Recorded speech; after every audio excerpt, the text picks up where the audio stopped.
Hello, and welcome to Our American Government. I am your host, Mr. Samuelson. Last time, we looked at the colonial period, and in particular, colonial freedoms and the suppression of those freedoms by the British. Today, we are going to be looking at the roots of American government, all of those things that paved the way for what the Founding Fathers would one day create for us. The roots of American government began in ancient Greece and ancient Rome. For it was in ancient Greece and Rome that we see the first models of the type of government that the US would use. In Greece, particularly in the city-state of Athens, we see the model of a direct democracy. In a direct democracy, the Greek citizens were all allowed to participate in the debate and writing of the laws that would govern their society. Within the Roman Republic, which came around shortly afterward, the Romans provided a foundation which is more in line with what the United States uses, the republican form of government. Republic being the style of government, not to be confused with the Republican political party. You see, in a republic, citizens elect representatives to participate in government for them. Refresher, in the Greek democracy, all citizens participate in government. But in the Roman Republic, and in any republic, citizens elect representatives, individuals that they trust, to govern society for them, so that citizens are not distracted by the day-to-day business of government. Now, the Roman Republic collapsed in 44 BCE. And after the collapse of the Republic, representative government mostly disappeared, remaining only as an idea or a thing studied by historians. Throughout the former Republic, and the former empire, because Rome will become an empire that will last for a while. Once that collapses, we see monarchs, kings, arise, who have absolute power in their kingdoms. Their kingdoms were their own personal property, and their word was law. And if they changed their mind, the law changed. They were ruled only by the whims of this individual. Now, the English are going to be one of the first to abandon this style of absolute rule, and they do so in the mid to late Middle Ages.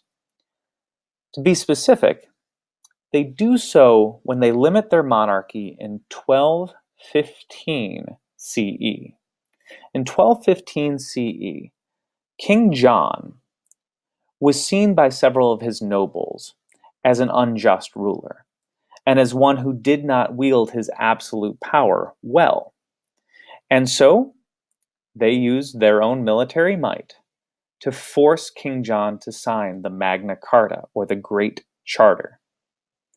This Great Charter gave very specific rights to the nobility of England, rights which the king had to protect. Now, these rights were basic, and they were limited to the nobility, but it did represent an end to absolute rule in England. This decreasing of absolute power within the English monarchy was pushed even further 400 and some years later. This was done by the English Parliament. The lords and wealthy merchants within England had been able to form a legislative body called a parliament. Now, at first, this parliament, which was created in the Magna Carta, was merely an advisory body. They existed to advise the king on important issues, but over time it gained more and more power. Eventually, one of the most important powers was that the king could not raise taxes without Parliament's approval. But in 1689, they take this a step further. and Parliament forces the king, at this time it was actually King William and Mary, it forced them, upon taking their throne, to agree to the English Bill of Rights, which further extends the rights of the English people, and beyond those of the noble class, all citizens within England begin to receive basic rights. Now, in the late 1600s, Europeans began applying reason to government. They started to question why things were done a certain way. Could they be done better? And how can we apply these changes? Philosophers acknowledged the natural rights of men, the idea that all men are entitled to certain things, and that the need existed to limit the power of government. That government, when too powerful, would strip men of these natural rights.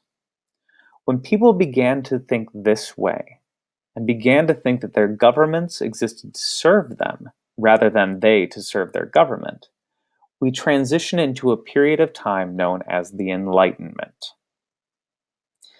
A leading Enlightenment thinker was John Locke. John Locke was one of the first to clearly argue that government existed to serve the people, instead of the other way around, the people existing to serve the government. In his view, if a government did not protect the people's life, liberty, and property, then that government needed to be replaced, and replaced with one which would protect the life, liberty, and property of its people. Another Enlightenment philosopher was Montesquieu. Montesquieu believed that powerful governments abuse their power, the idea that absolute power corrupts absolutely. His solution was to divide the power of government into 3 separate branches. You would have legislatures who would be responsible for writing laws, but they couldn't enforce them. Then you would have executives who were responsible for enforcing the laws of the legislature, but had no power to write them themselves. And then, if there were ever a dispute about what a law meant or how it should be applied, you would have a third judicial branch whose job it was to interpret those laws and to make sure that they were being enforced appropriately. Next time, we're going to take those philosophies and see how the Americans are applying them as they declare their independence and struggle and fail to create a working government. Thank you for joining me today, and farewell.